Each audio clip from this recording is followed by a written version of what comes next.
Apa artinya alif lam mim? Semua harus punya makna. Kalau tak punya makna berarti cacat mukjizatnya.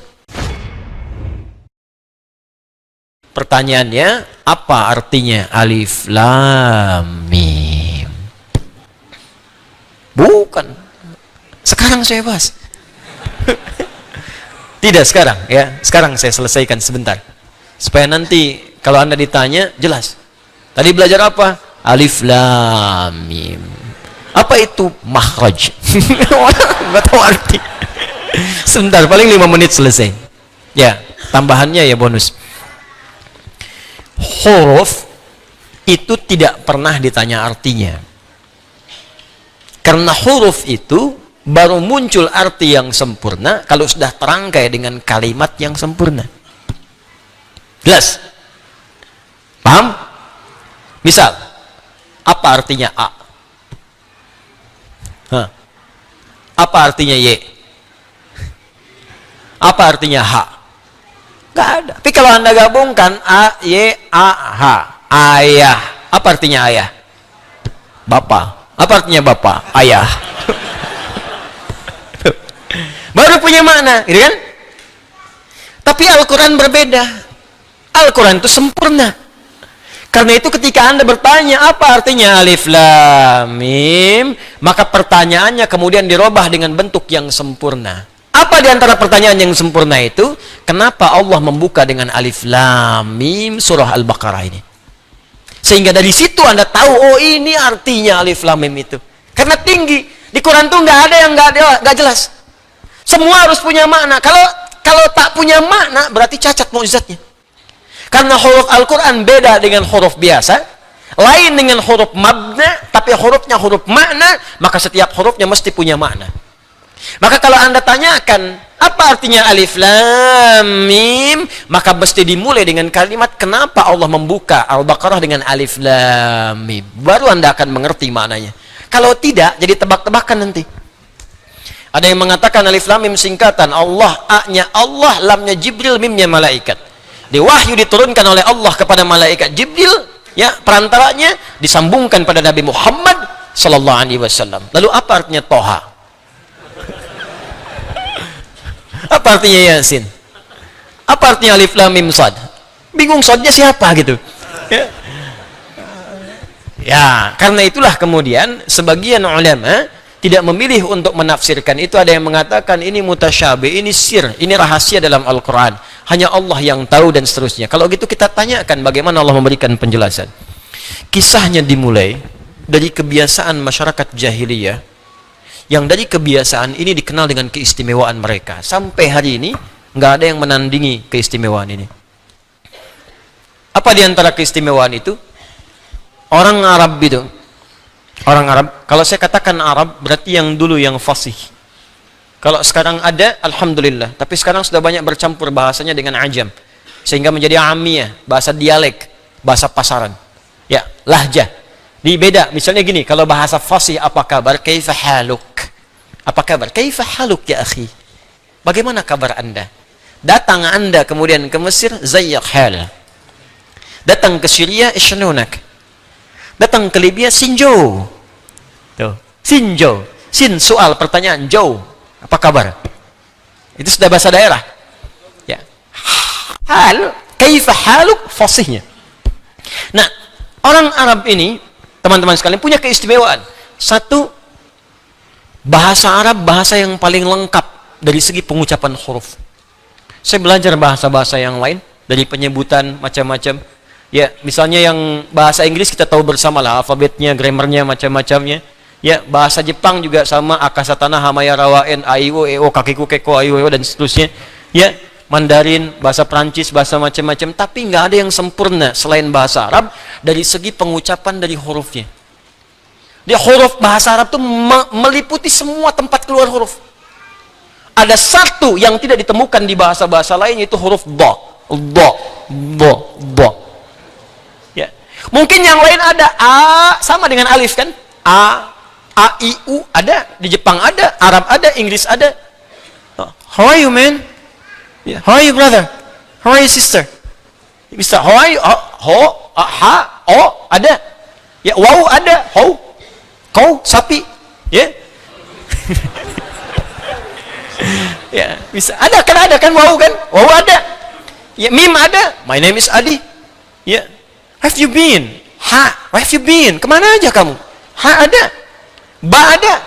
Di kalau Anda mau cari ba ada, ha, tapi bo. Mana tuh? Bo. Bo. Oh, enggak bisa. Jepang ada. Ya, ta ada, ra ada, ba ada, TV bahasa Jepangnya terebi. Ya, watashi wa Indonesia no Adi des. Saya Adi dari Indonesia. Wau ada, ta ada, shin ada, watashi wa. Wau ada, shin besar ada semua. Tapi dha enggak ada. Allah, Allah. Ya, enggak ada. Saya body, misalnya enggak. Indonesia enggak ada. Silakan cek. Ya, qaf ada. Ya, setiap baja hitam kotaro minami, qaf ta ra mim kotaro. Ya. Hafal saya baca. Ya, ada. Ya, tapi Anda di bahasa Arab nggak ketemu cuma satu yang di bahasa Arab, di bahasa lain nggak ada. Dha. Karena itu orang Arab membanggakan dengan bahasanya, dikenal dengan lughatud dhad. Dha. Ini makhrajnya di sini dha. Waladhdallin. Dha. Jadi ketika Allah menurunkan Al-Qur'an dengan bahasa Arab, bukan sekedar nabinya orang Arab. Yang memang harus dengan bahasa Arab, kalau enggak bagaimana bisa mengkhitab kaumnya? Kaum orang Arab turun Quran pakai bahasa Inggris misalnya, enggak akan paham. Pasti dengan bahasa Arab, tapi apa hikmah di balik itu? Di Quran surah Yusuf disebutkan la'allakum taqilun, supaya kita berpikir, oh ada yang sempurna di bahasa ini. Satu. Yang kedua, bahasa Arab itu punya keistimewaan dan sangat unik. Dia bisa bertahan melewati perkembangan zaman dan tidak pernah mengalami perubahan. Bahasa yang lain ada penyempurnaan, ejaan yang disempurnakan. Makanya kalau ada kitab dituliskan selain dengan bahasa Arab, pasti ada penyempurnaan. Silahkan cek. Saya juga kadang-kadang suka senyum-senyum, ada kitab suci edisi revisi. Anda bayangkan, yang revisi siapa? Ini kalau memang buatan manusia begitu, tapi kalau Quran, pernah nggak dengar Quran edisi revisi? Nggak ada. Terjemahannya karena bukan Arab, mungkin menyesuaikan. Ini bahasa Arabnya sampai sekarang gitu-gitu aja. Dari Abu Jahal sampai yang sekarang itu sama aja. Alif lam mim, alif lam mim. Alam nashrah sampai sekarang nggak berubah saking sempurnanya. Coba kalau diturunkan selain bahasa itu, kebayang ada penyempurnaan. Ulama dengan ubaru beda. Ulama oe, ubaru lambangnya sudah beda. Dulu Y, DJ. Sekarang J sendiri, D sendiri. Udah pisah, talak 3. Masing-masing punya kehidupan sendiri. Bayangkan. Ya, mesti ada penyempurnaan. Tapi karena Quran firman Allah, dipilih oleh Allah mana yang bisa hadir di setiap masa. Mana yang bisa melewati zaman tanpa perubahan. Nggak bisa diamandemen, nggak bisa dirubah. Bahasa Arab. Bahasa Arab. Yang ketiga bahasa Arab itu kayak makna. Anda hafal satu kosakata, itu di standar hafal 12. Jadi kalau Anda belajar bahasa Arab, hafal satu kata, sebetulnya Anda sudah menguasai 12 kata. Duduk apa bahasa Arabnya? Jalasa, duduk, orang duduk. Jalisun, tempat duduk. Majelis, silahkan duduk. Ijlis. Tuh. Ini nggak jauh-jauh dari situ. Anda tahu jalasa, banyak. Ya. Tapi kalau bahasa Inggris cuma satu. Sama dengan jalasa, jealous, cemburu. Yang lainnya nggak ada lagi. Jelas saya disu jelasan gitu kan. Jelas saya disu julusan, qa'ada, maq'ad, qu'ud, sajadah, sujud, tempat sujud, masjid, orang sujud, sajid, sujudlah, usjud. Tahu satu kata, Qurannya gampang. Karena di Quran ada usjudulillah, ada. Masjid jamaknya masajid, ada. Gampang. Jadi ketika Anda menguasai satu, Anda bisa berkomunikasi dengan orang banyak menggunakan otak atik ya, atau tasrif, atau derivasi dari kata-kata ini. Lebih gampang. Ketiga, ya, bahasa Arab itu bahasa yang paling mudah untuk merangkum peristiwa dalam bentuk nazam, urutan-urutan yang bisa senang untuk dinikmati. Makanya orang Arab dulu kalau ingin mengabadikan peristiwa tertentu, mereka nggak nulis karena nggak bisa nulis. Umumnya mereka membuat syair pakai nazam. Rumusnya ada 16, disebut dengan bahar namanya. Anda kalau pengen tahu di zaman jahiliyah 150 tahun sebelum lahir Nabi terjadi apa, lihat syair orang Arab. Makanya Nabi sering mengatakan, dan Umar yang menangkap kalimat ini, belajar bahasa orang Arab itu supaya engkau tahu kondisi mereka pada masa lalu. Saya itu ngejar bahasa Arab, masuk jurusan spesialis bahasa Arab, saking cintanya Al-Quran, pengen tahu bahasa Quran. Dan ternyata setelah dipelajari itu luar biasa, Pak. Dan Quran itu berbeda, strukturnya macam-macam, beda lain. Di misal ya, misal, Imrul Qais itu disebut pujangga, pangeran penyair Arab, Amirus Syu'ara. Lahirnya, hidupnya 150 tahun sebelum lahirnya Nabi. Itu abadi, kalimatnya sampai, karena dia menceritakan setiap yang dilihat. Hobinya dia menyampaikan puisi dengan baharnya tawil namanya. Rumusnya tawilun lahudunal bukhuri fadailu fa'ulun mafa'ilun fa'ulun mafa'ilu. Kifa min dzikra kifa nabki min dzikra habibin wa manzili bisaqtuli wa bainad dakhuli fahawmali. Imrul Qais pernah lewat di sebuah lembah, ternyata melihat seorang pemuda karena dia sedang diputus oleh kekasihnya, bengong di pinggir danau. Kifa nabki min dzikra habibin wa manzili. Kamu ngapain sampai bengong mikirin orang, mikirin kekasih, mikirin rumah di sini? Tenang aja, semua berlalu, tapi masa depan masih bisa kita gapai. Ya, kifa nabki min dzikra habibin wa manzili bisaqtuli wa bainad dakhuli fahawmali. Dia sedang homesick ya sekarang, sedang ingat rumahnya di Haumal. Itu sampai disebutkan desanya namanya Haumal, kejadiannya di sini sedang bengong pada saat itu. Kejadian 150 tahun sebelum datangnya Nabi. Ada semua. Anda ingin tahu apa yang terjadi saat Nabi pulang dari perang Tabuk? Apa yang terjadi? Disambut di Madinah dengan kalimat syairnya yang dibuka. Tala'al badru alaina min thaniyatil wada'i majaba syukru alaina wadalillahi da'i. Itu kan syair asalnya. Qasidah itu bukan rebana, beda. Qasidah itu syair yang berjumlah 7 bait disebut qasidah. Ya, jadi qasidah itu bukan pakai rebanya. Dang ding dong, bukan. Ya. Itu penambah aja irama itu, instrumennya itu. Asalnya itu syairnya. Dulu nggak ada pakai alat, cuman belakangan aja pakai alat, dufuf namanya. Ya, rebana itu dufuf. Qasidahnya itu bukan rebananya. Ya, jadi qasidah itu syair-syair yang sudah berjumlah 7 disebut qasidah. Kalau qasidah dikumpulkan 3 qasidah disebut diwan namanya. Diwan itu kumpulan-kumpulan qasidah, qasidah kumpulan-kumpulan syair yang berjumlah 7 bait. Gitu. Semua orang yang dilihat bisa bikin puisi seketika. Al-Asma'i itu lihat burung lompat-lompat, burung kecil. Ya, di atas bunga itu. Ya, bunga yang sedang mekar, di bawahnya ada sungai. Itu langsung bisa bikin puisi. Pakai rojas, mustafilun. Saya sering bacakan di sini. Sautus safiril bulbuli, hayyaja qalbi thamili. Al-ma'u wa zahru ma'a zahri lahzul muqali. Fa anta yasjidali wa sayyidi wa maulali fakam tayammuni ghazayilun uqayqali. Qataftuhu min wajdatin min fi'li hadha ar-rajuli. Faqala la faqad ghada muharwili. Wa walwalat wali ya wailali faqultu la tuwalwili. Fabayyinu lu'lu'ali qalat lahu hina kadha in radidul muqali. Kahatan kakailali tabtabuli. Wah, coba ulangi. Saya aja setengah hidup mempelajarinya. Kan orang bilang setengah mati, kan? Setengah mati itu sekarat. Itu luar biasa. Ya, itu nampak, itu bukan cerita biasa, bukan kalimat-kalimat yang bisa dibacakan tertawa atau senyum belaka, tidak. Itu kisah kejadian, ada nyata. Nyata itu. Di mereka kehidupannya dahsyat, bisa bikin lihat antum aja jadi syair. Ya. Sautu safiril bulbuli, ya dah. Pakai tawil aja deh. Ya, fa'ilun mafa'ilun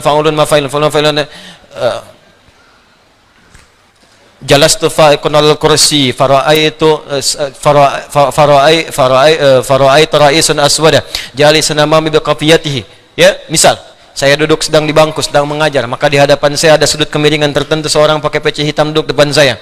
Ya, fatabassama dhahikan ra'ani, maka dia tersenyum-senyum sambil ketawa melihat saya. Ya.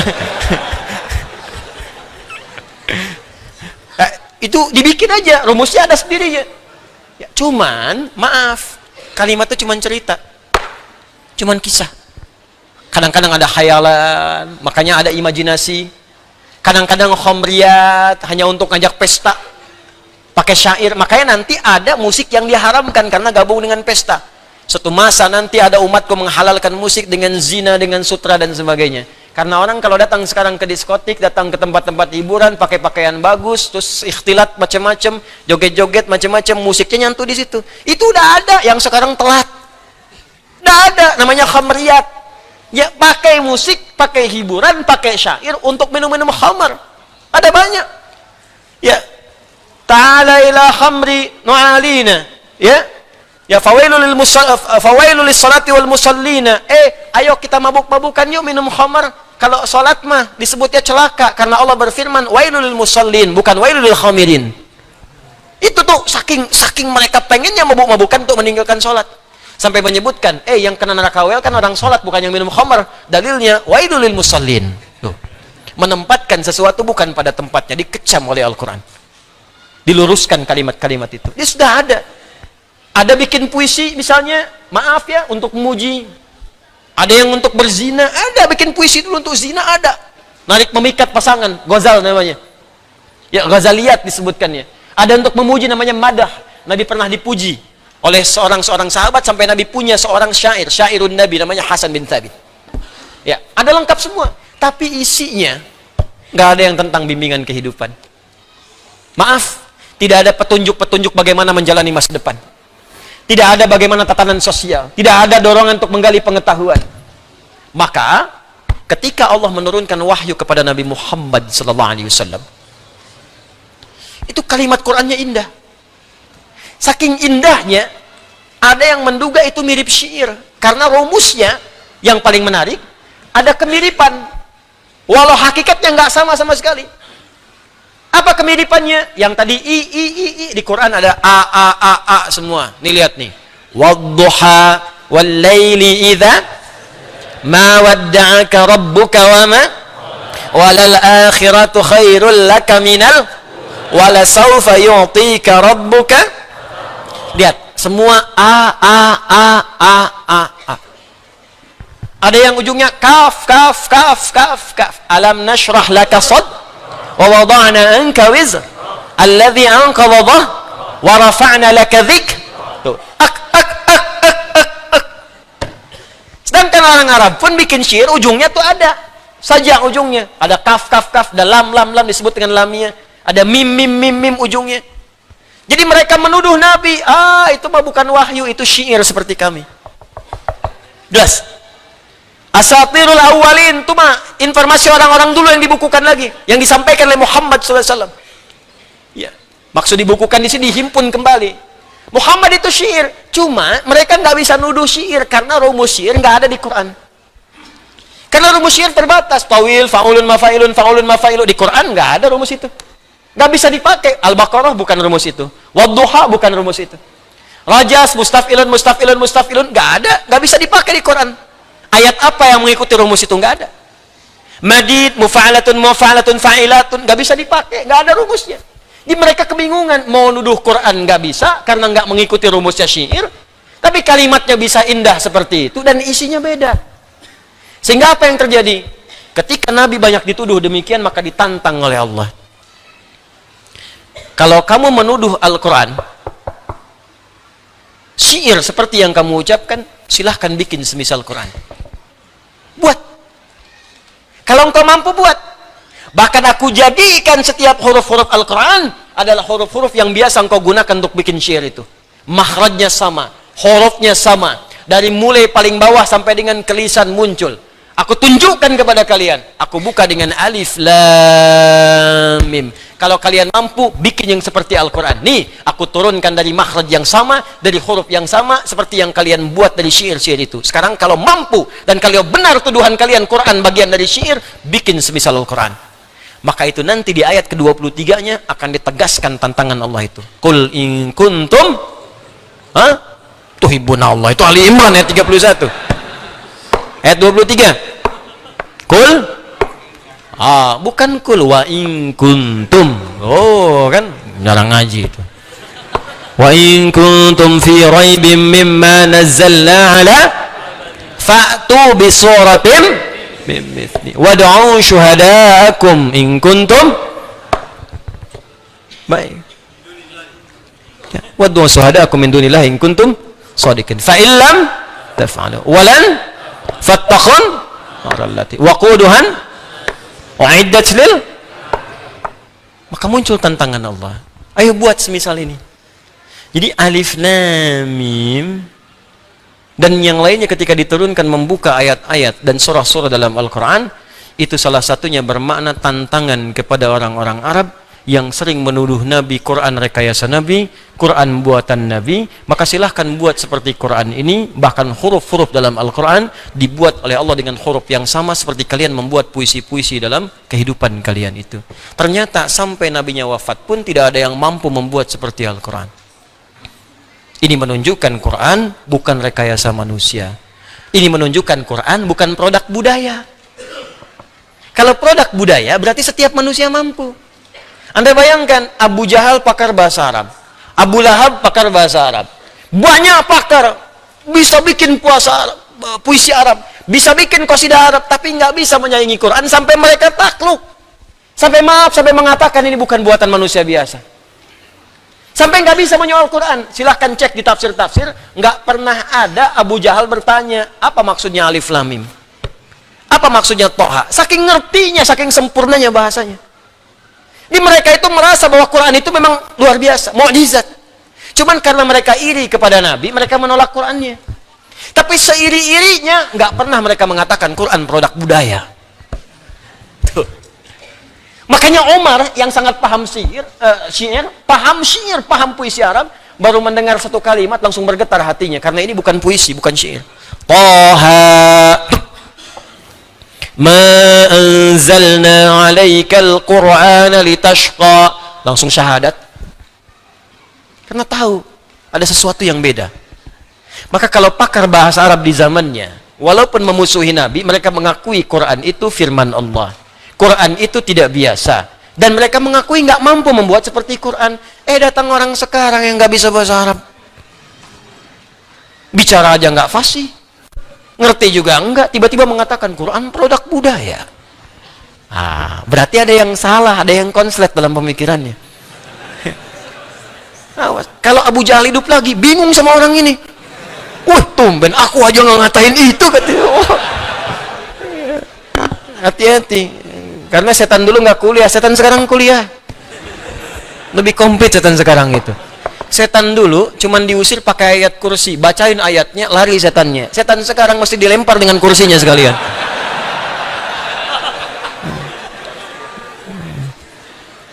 Jadi itu yang dimaksud alif lam mim. Kenapa Al-Quran surah Al-Baqarah dibuka dengan 3 rangkaian huruf ini? Pertama, menunjukkan mukjizat Al-Quran, bahwa semua huruf Al-Quran itu difirmankan oleh Allah, tidak keluar dari kemampuan kita manusia untuk mengucapkannya.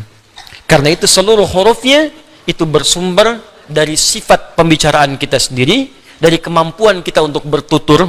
Karena itu setiap manusia pasti bisa baca Al-Quran. Karena semua huruf Al-Quran keluar dari tempat kita berbicara. Karena itu nggak ada alasan.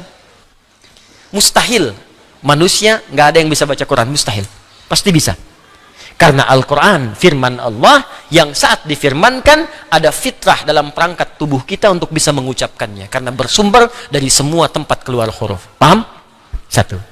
Yang kedua, Allah ingin menegaskan kepada semua makhluk bahwa Al-Quran bukan rekayasa Nabi Muhammad SAW. Bukan produk budaya, bukan makhluk. Ingat, bukan makhluk. Al-Quran firman Allah yang berbeda dengan karya manusia. Kalau Anda masih tidak percaya dengan itu, silahkan buat semisal Al-Quran. Kalau orang dulu pun yang pakar di bidang yang nggak sanggup, apalagi Anda yang nggak tahu itu. Itu bahasanya.